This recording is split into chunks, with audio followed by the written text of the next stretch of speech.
जगदानंद कंदाय प्रणतार्ति हराय च नीलाचल निवासाय जगन्नाथाय ते नमः। जय जगन्नाथ।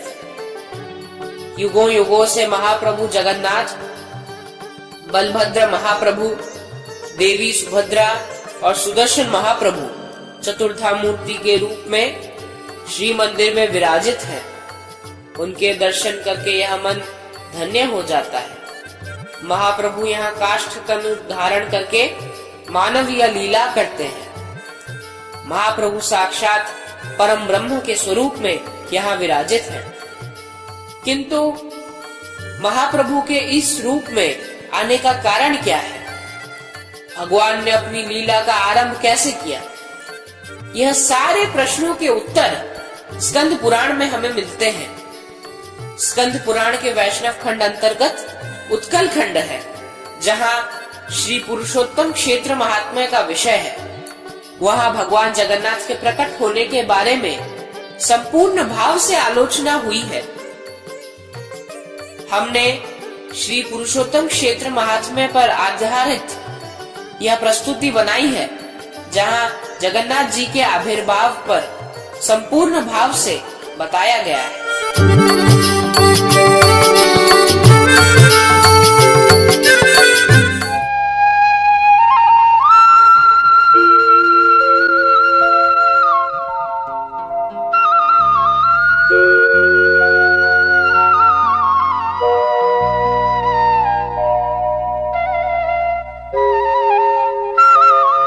एक समय की बात है जब मुनिगण महर्षि जैमिनी जी से संबोधन करते हुए कहा, हे भगवत, आप सभी शास्त्रों के ज्ञाता हैं और आपको सारे तीर्थों का महत्व पता है।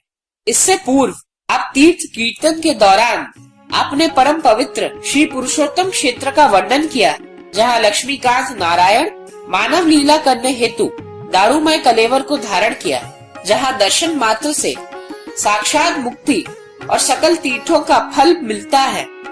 वह क्षेत्र किसके द्वारा निर्मित है और उस क्षेत्र की महिमा हमें कृपा करके बताइए, हे मुनिवर। वही स्वयं नारायण भगवान जो परम पुरुष है, वहाँ ज्योति के स्वरूप में दारूमय रूप को लेकर पुरुषोत्तम क्षेत्र में क्यों विराजित है? आपके श्रीमुख से यह प्रसंग सुनने के लिए हमारा मन व्याकुल हो रहा है। आप एक सुवक्ता हैं और हम सभी के गुरु हैं। महर्षि जैमिनी जी ने कहा, हे मुनिगण, उस परम रहस्यात्मक क्षेत्र का विवरण पूर्व काल में शंकर भगवान ने श्री कार्तिकेय जी को कहा था। यह महिमा को कार्तिकेय भगवान ने मंदार पर्वत पर सिद्ध और देवगण के सामने वर्णन किया था। उस काल में मैं शंकर भगवान के पूजन हेतु वहां उपस्थित था। मैंने वहां जो सुना था उसका वर्णन कर रहा हूँ। ध्यान से श्रवण कीजिए। जो व्यक्ति विष्णु परायण नहीं है, उनके सुनने से मन में भक्ति नहीं आएगी। यद्यपि श्री जगन्नाथ सर्वव्यापी, सकल कारण और अन्य क्षेत्रों में से विशेष पापनाशक हैं, तथापि श्री क्षेत्र ही भगवान के शरीर के स्वरूप में विद्यमान है। इसी कारण यह क्षेत्र को सबसे श्रेष्ठ क्षेत्र कहा गया है। वहाँ भगवान स्वयं विग्रह के रूप में विराजमान है और उस क्षेत्र का नाम उनके नाम से विख्यात हुआ है। उस स्थान में जो व्यक्ति रहना चाहता है, उनके सारे पाप नष्ट हो जाते हैं और जो भाग्यवान व्यक्ति यहाँ वास करके श्री गदाधर के श्री विग्रह का दर्शन करता है, उनका सौभाग्य अपूर्व है। वह परम रमणीय आश्चर्य से परिपूर्ण क्षेत्र 10 योजन विस्तृत है और तीर्थराज सागर के जल से उठा हुआ है और बालू से घिरा हुआ है। उस क्षेत्र का मध्य स्थल पर एक नीला पर्वत अवस्थित है। बहुत दूर से इसका दर्शन करने से यह प्रतीत होता है जैसे यह पृथ्वी के स्तन स्वरूप है। पूर्व काल में जब श्री वराह रूप में भगवान नारायण ने प्रलय जल से पृथ्वी माता को उद्धार किया था, तब पितामह ब्रह्मा ने उस क्षेत्र को सुशोभित किया था और मध्य स्थल में पर्वत की स्थापना करके पृथ्वी को स्थिर किया था। वही ज्ञानी श्रेष्ठ ब्रह्मा चराचर जगत की सृष्टि करके सारे तीर्थ, नदी, सागर और क्षेत्रों की स्थापना करने के बाद सृष्टि भार से खुद को प्रपीड़ित पाया। उन्होंने सृष्टि भार और तापत्रय से मुक्ति हेतु चिंतन किया। इसके कारण उन्होंने परमेश्वर भगवान विष्णु जी से प्रार्थना की। यह चिंता करके ब्रह्मा जी ने प्रार्थना की, हे शंख चक्र गदाधारी, आप जगत के आधार हैं। मैं इस विश्व का सृष्टिकर्ता होकर भी आपके नाभि कमल से जन्म हुआ, इसलिए आपको नमस्कार करता। हे जगदात्मन, आपके परमात्मा स्वरूप को आप ही जानते हैं। आपके माया से यह अखिल जगत का निर्माण हुआ। आपके श्वास से उत्पन्न हुए हैं वेद। इन वेदों के आश्रय से मैंने सृष्टि का सृजन किया है।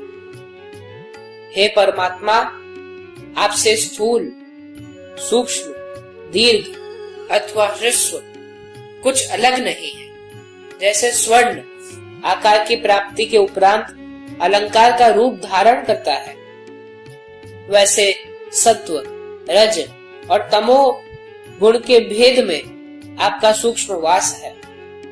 हे जगत प्रभु, आप ही सृष्टि करता है और आप ही सृष्टि से निकली हुई वस्तु। आप पालन करता है और पालन होने वाली वस्तु भी है। समस्त जीव आपके नियंत्रण में है, जो शुभ और अशुभ कार्य करते हैं और उनके अनुसार फल प्राप्त करते हैं। आप ही आधार हैं और आधेय। आप ही जगत की गति, बढ़ता और साक्षी है। हे कृपामय, आप इस चराचर जगत के गुरु और समस्त जीवों का बीज स्वरूप है। हे जगन्नाथ, मैं सदैव आपका शरणागत हूँ। आज मेरे प्रति प्रसन्न हो जाइए। महर्षि जैमिनी जी ने कहा, हे श्रेष्ठ द्विजगण, वे नीले बादल के समान दिखने वाले, शंख चक्र गदादि चिन्हित उज्जवल मुख कमल, गरुड़ के आरोही भगवान विष्णु ब्रह्मदेव की स्तुति से प्रसन्न हुए और उनको कुछ कहने के लिए उनके सम्मुख अवतरित हुए।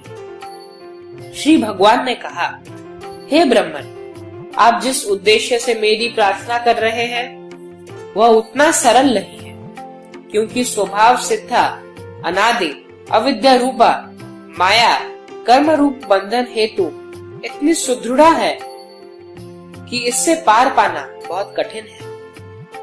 हे अनग, तथापि आपको जानने की जिज्ञासा है तो मैं जन्म मृत्यु न होने का कारण बताता। यह अखिल जगत मेरा स्वरूप है। मैं और आप एक ही हैं।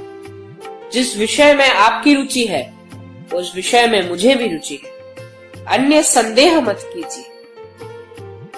समुद्र के उत्तर तट पर और महानदी के दक्षिण में स्थित प्रदेश पृथ्वी के सकल तीर्थों का फल प्रदान करते हैं। हे ब्रह्मन, वह स्थान पर जो मनुष्य वास करते हैं वह प्रबल बुद्धिमान है और पूर्व जन्म के पुण्य कर्मों का फल उठा रहे हैं। जिन मनुष्यों का अल्प पुण्य है और मेरे प्रति भक्ति नहीं है, वह उस स्थान पर जन्म ग्रहण करने के लिए असमर्थ है।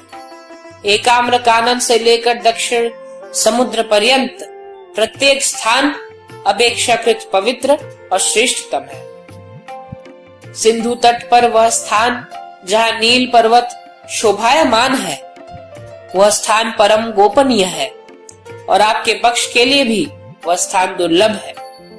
मेरे माया द्वारा आवृत यह क्षेत्र देवता और असुरों के लिए भी गोपनीय है। क्षय और अक्षय को लांघ कर यह पुरुषोत्तम क्षेत्र में मैं विराजमान हूँ। यह क्षेत्र सृष्टि और प्रलय के द्वारा प्रभावित नहीं होती है। हे पितामह, इस स्थान पर चक्रादि चिन्हित मेरे रूप को जिस भाव से आप दर्शन कर रहे हैं, उस पुरुषोत्तम क्षेत्र में भी आप मुझे उसी रूप में ही दर्शन कर पाएंगे।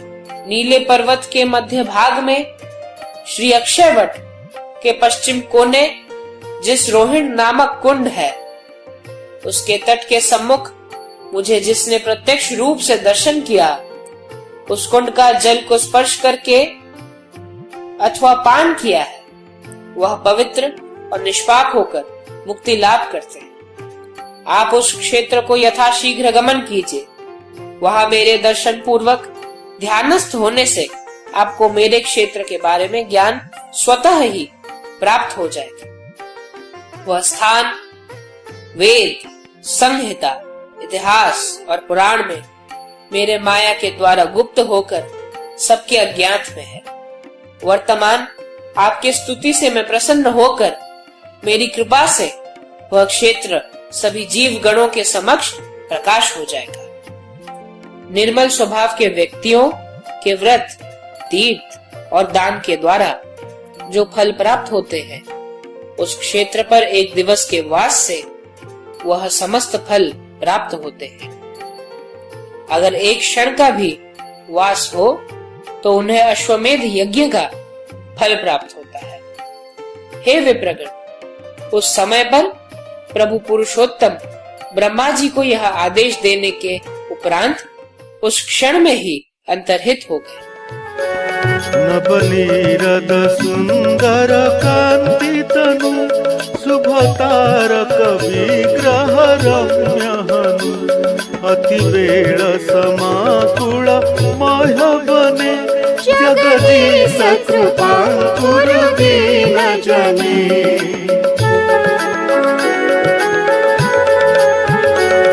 असिताचल मंडन चक्रधर, कमलाधव माधव दीर्घकर, गरुडासन वत्सल भक्त जने, जगदीश कृपांकुर